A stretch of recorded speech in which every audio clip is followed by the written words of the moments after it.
할렐루야! 수요 예배를 드리며 말씀 신앙을 세우는 풍성의 성도님들을 주님의 이름으로 환영하고 축복합니다. 오늘은 신구약 중간사 6번째 시간인데요. 어떠신가요?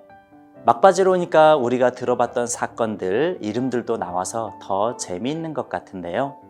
아무쪼록 기대하는 마음으로 끝까지 함께 해주시고 다른 분들과도 공유해 주시면 좋겠습니다.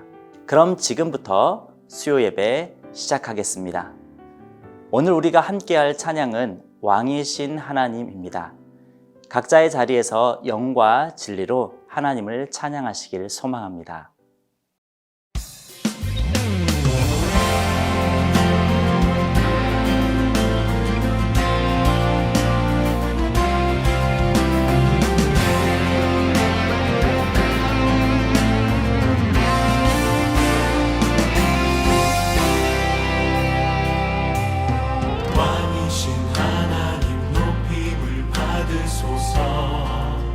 찬양하리라 영원히 높임을 받으실 그 이름 찬양하리라.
왕이신 하나님 높임을 받으소서.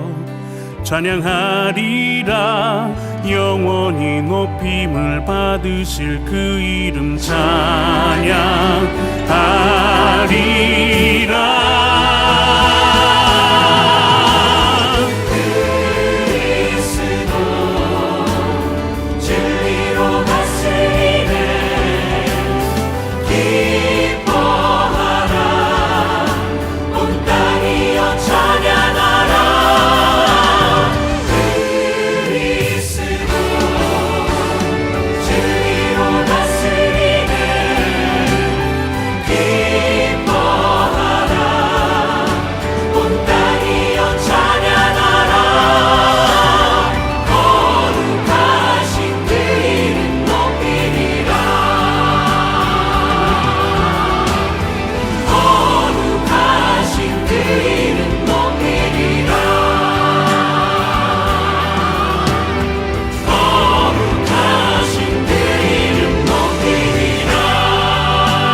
아멘.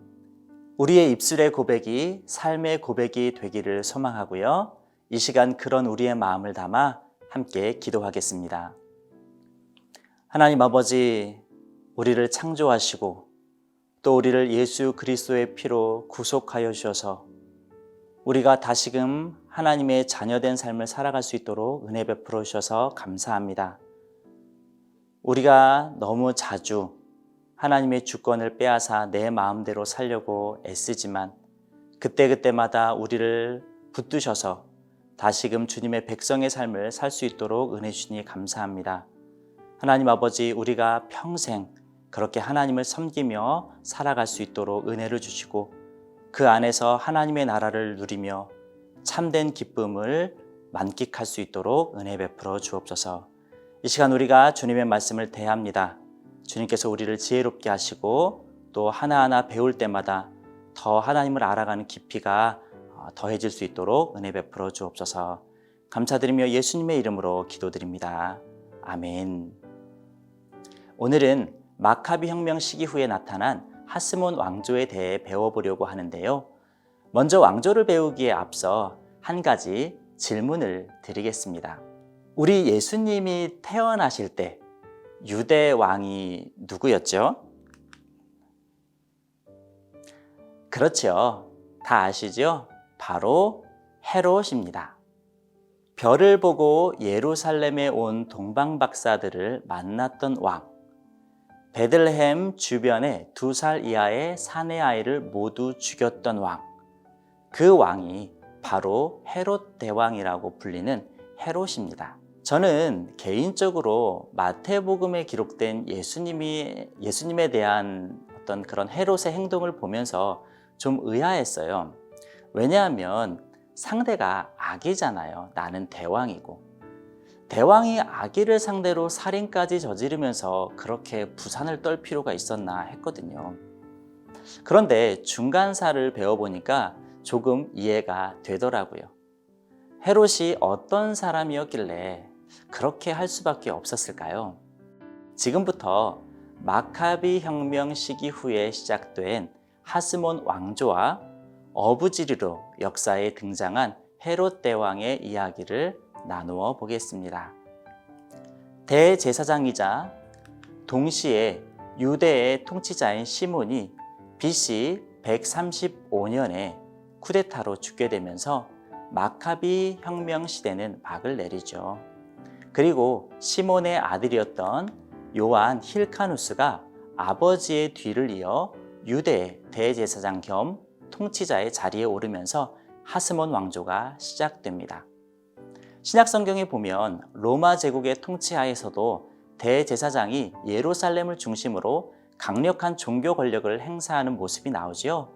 이것은 통치자가 대제사장을 겸했기 때문인데요. 이것이 바로 이 하스몬 왕조 때부터 시작된 것입니다. 요한 힐카누스는 하나님의 뜻이 다윗 왕국을 회복하는 데 있다고 믿는 근본주의적 신앙에 고취된 인물이었다고 해요. 그래서 하나님이 주신 기업, 유대 땅 전체를 정복하려 했죠. 그래서 북쪽으로 사마리아 성을 1년간이나 포위한 끝에 정복했고요. 세겜을 공략한 후 그리심산 위에 있는 사마리아 성전을 파괴했습니다. 뿐만 아니라 시리아에게 양도했던 해안 도시들을 재정복했고요. 에돔 왕국인 이둠의 지역까지 정벌했습니다. 이때 요한 힐카누스는 이두메인들에게 둘 중 하나를 선택하게 합니다. 학살을 당할 것인가 아니면 유대교로 개종할 것인가. 자, 여러분이라면 어떤 선택을 하겠습니까? 그리고 과연 이두메인들은 무엇을 선택했을까요? 네, 바로 개종을 선택했습니다. 죽는 것보다 개종이 낫다고 생각했던 것이죠. 그리고 이때 개종했던 이두메인들 중에 하나가 안티파터라고 하는 사람이 있었는데요. 그는 유대교로 개종한 후에 요한 힐카누스의 신하가 되기도 합니다. 그리고 요한 힐카누스 밑에서 신하로 지내면서 유대 권력을 조금씩 차지하게 돼요. 이두메인이었음에도 불구하고 요한 힐카누스의 신하가 되어 유대의 권력을 차지했던 이 안티파터, 그에게 사랑하는 아들들이 있었는데요. 그중 한 아들이 바로 우리가 알고 있는 헤롯입니다. 한편 이두메인들을 정복했던 요한 힐카누스는 화려한 통치를 하다가 BC 104년에 죽게 됩니다. 그가 죽자 장남이었던 아리스토블루스 1세가 왕이 되지요.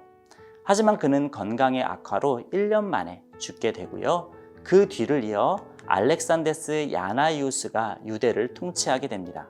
물론 대제사장직도 겸하면서 말이죠. 그는 31년 동안 통치를 하다가 BC 76년에 죽게 됩니다. 그가 죽자 그의 아내였던 살로메 알렉산드라가 여왕이 되었는데요.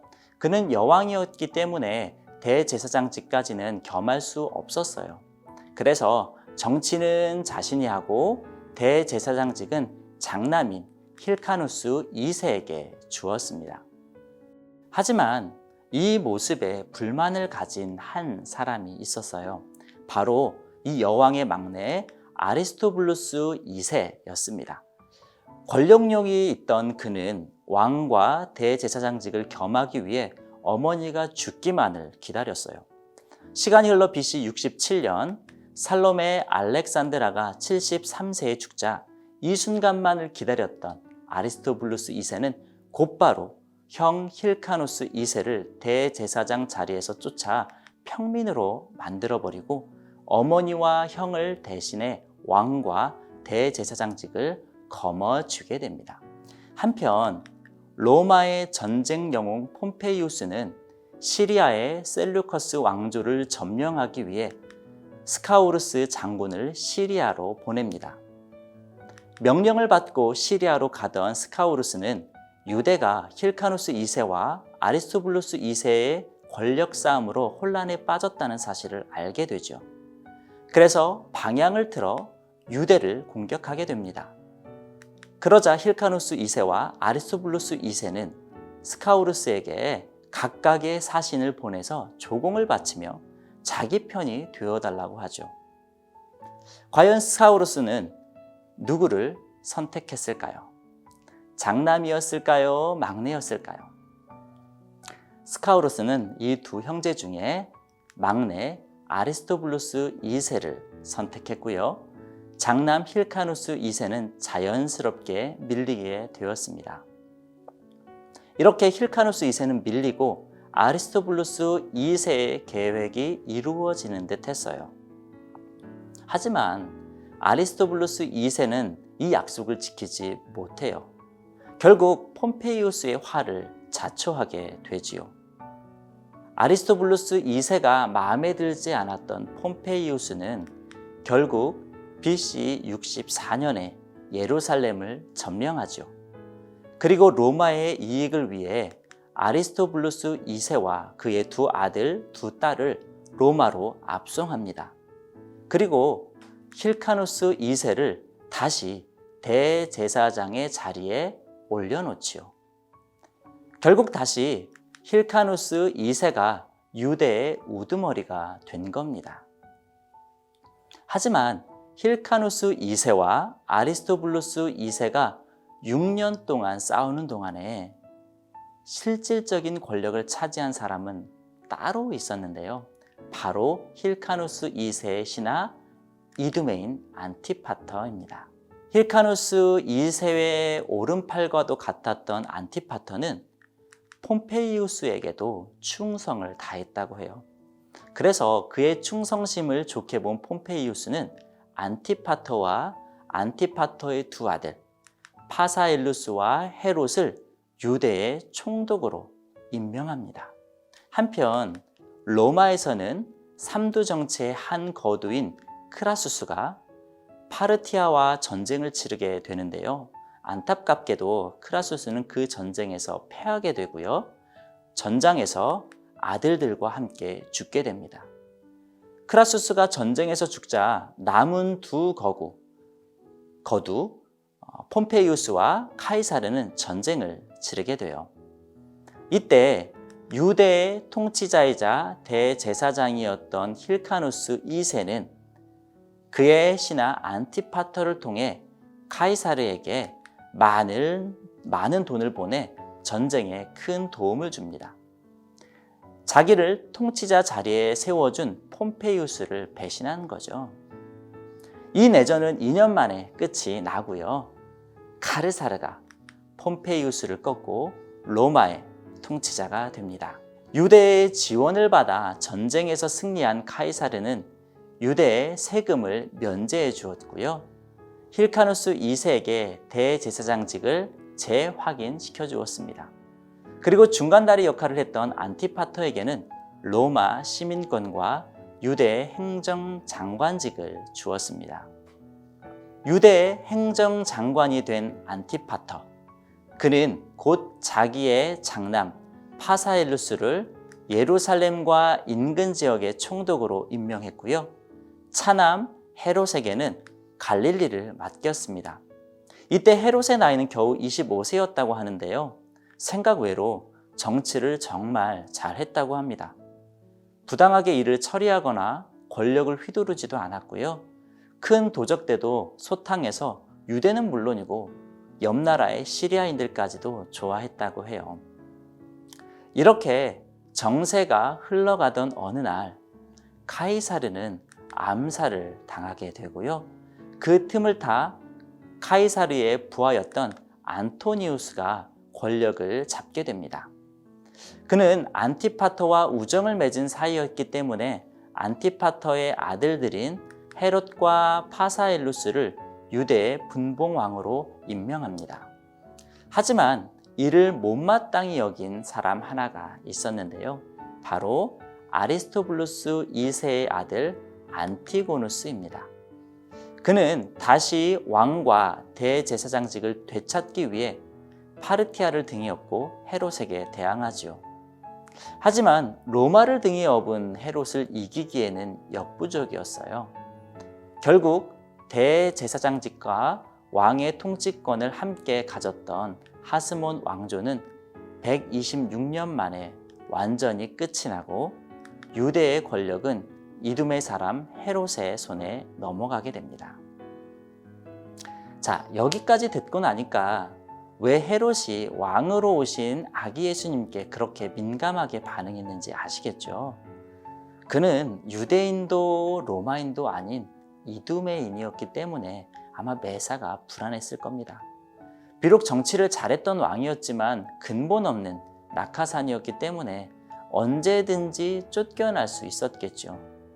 그러니까 예수님이 태어나실 때 그렇게밖에 반응할 수 없었을 거고요. 성도님들은 오늘 하스몬 왕조와 헤롯을 보면서 어떠셨습니까? 저는 안타까웠습니다.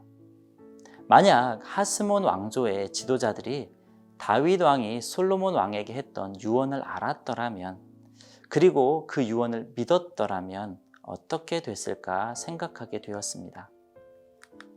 열왕기상 2장 1절에서 4절이죠. 다윗이 죽을 날이 임박함에 그의 아들 솔로몬에게 명령하여 이르되 내가 이제 세상 모든 사람이 가는 길로 가게 되었노니 너는 힘써 대장부가 되고 내 하나님 여호와의 명령을 지켜 그 길로 행하여 그 법률과 계명과 율례와 증거를 모세 율법에 기록된 대로 지키라. 그리하면 내가 무엇을 하든지 어디로 가든지 형통할지라. 여호와께서 내 일에 대하여 말씀하시기를 만일 내 자손들이 그들의 길을 삼가 마음을 다하고 성품을 다하여 진실이 내 앞에서 행하면 이스라엘 왕위에 오를 사람이 내게서 끊어지지 아니하리라 하신 말씀을 확실히 이루게 하시리라. 힐카누스 2세, 아리스토블루스 2세, 그리고 안티고누스가 자기 방법대로 자기 힘으로 왕위의 자리를 탈환하려고 하지 않고 왕임에도 불구하고 여호와 하나님의 명령을 지켰던 다윗처럼 했다면 어떠했을까요?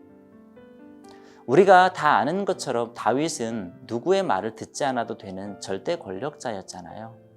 그럼에도 다윗은 아들에게 유언한 것처럼 하나님의 말씀을 들었습니다. 왜냐하면 이스라엘의 진짜 왕은 자기가 아니라 여호와 하나님이라는 사실을 알았기 때문이죠. 다윗은 이 사실을 알았기 때문에 또 믿었기 때문에 중간중간에 실수도 했지만 그래도 왕으로서의 사명을 끝까지 잘 감당했던 것 같습니다. 우리는 세상을 지배하는 왕은 아니지만 우리 인생을 지배하려는 습성을 가지고 있죠. 분명히 우리 인생의 주인은 내가 아니라 여호와 하나님인데 애써 그 사실을 부정하고 내가 주인이 되려고 하죠. 하지만 내가 스스로 내 삶의 왕이 되어 내 마음대로 살려고 애쓰다 보면 어느새 헤롯에게 통치권을 빼앗긴 이스라엘처럼 될지도 모릅니다. 왜냐하면 사탄은 하나님의 주권이 완전히 무시되는 그날을 고대하며 우리를 공격하기 때문이죠. 우리는 스스로 왕이 되려고 했던 힐카누스 2세나 아리스토블루스 2세와 같은 사람들을 보면서 그리고 그들의 끝을 보면서 그 선택이 얼마나 위험한 선택인지 알아야 합니다. 악한 습관을 고치는 것이 쉽지 않지만 또 불가능하지도 않잖아요. 우리가 우리를 인도하시는 성령 하나님을 의지함으로 우리의 주권을 포기한다면 내 뜻보다 하나님의 뜻을 그리고 하나님의 말씀을 우선한다면 우리는 하나님 나라를 반드시 누리게 될 겁니다. 간절히 소망하기는 내 삶의 주인이 하나님이라고, 우리 가정의 호주는 하나님이라고, 우리 직장의 사장은 하나님이라고 고백할 수 있는 우리가 되었으면 좋겠습니다. 우리 삶이 왕이신 하나님이 통치하시는 하나님의 나라가 되고 우리 안에서 그리고 우리를 통해 그 나라가 점점 확장되었으면 좋겠습니다. 함께 기도하겠습니다. 하나님 아버지, 우리는 우리의 삶을 살아가면서 이 삶이 내 삶이라고 종종 착각하고 내 삶의 왕이 되고자 애를 썼습니다. 그러나 내가 내 삶의 왕이 되었을 때 어떠한 결과를 맞게 되었는지 믿음의 조상들을 통해서 보게 되었습니다. 하나님 아버지, 우리가 내가 스스로 왕이 되려고 하는 그 마음을 내려놓게 하시고 나의 진짜 왕이신 하나님, 우리 가정의 진짜 가장이신 하나님, 우리 회사의 진짜 사장님이신 하나님, 그 하나님을 섬기기로 결단할 수 있도록 은혜 베풀어 주옵소서. 입술로만 왕이신 하나님이라고 고백하지 않고 내 삶 속에서 그 하나님을 왕으로 인정하고 그분의 말씀에 순종하며 살아갈 수 있는 우리들이 될 수 있도록 은혜 베풀어 주옵소서. 하나님께서 우리를 그렇게 하나님의 나라로 인도하실 것을 믿음으로 감사드리며 살아계신 예수 그리스도의 이름으로 기도드립니다. 아멘. 네, 오늘은 이렇게 신구약 중간사 하스몬 왕조와 헤롯에 대해 알아보았습니다. 이제 몇 번 안 남았어요. 우리 성도님들 끝까지 힘내시고요. 다음 주에도 기쁜 마음으로 함께 하셨으면 좋겠습니다. 사랑하고 축복합니다.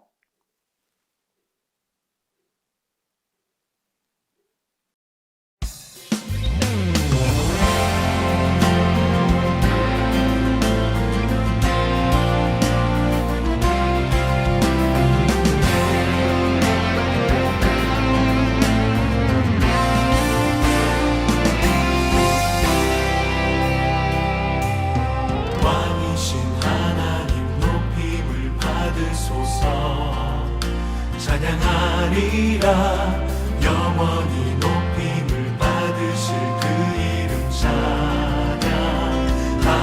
찬양하리라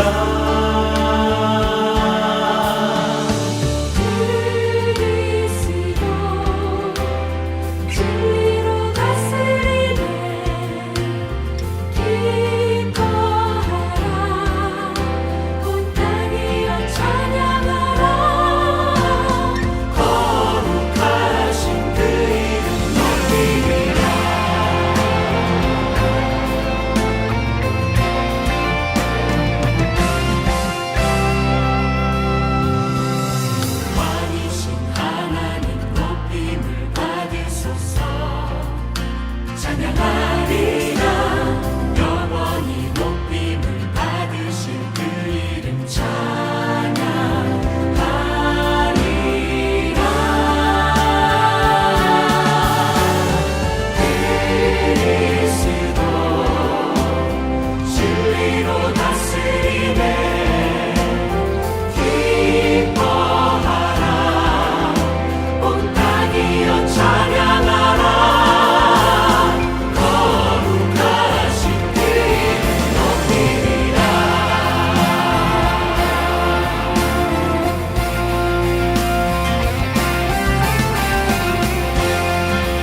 왕이신 하나님 높임을 받으소서.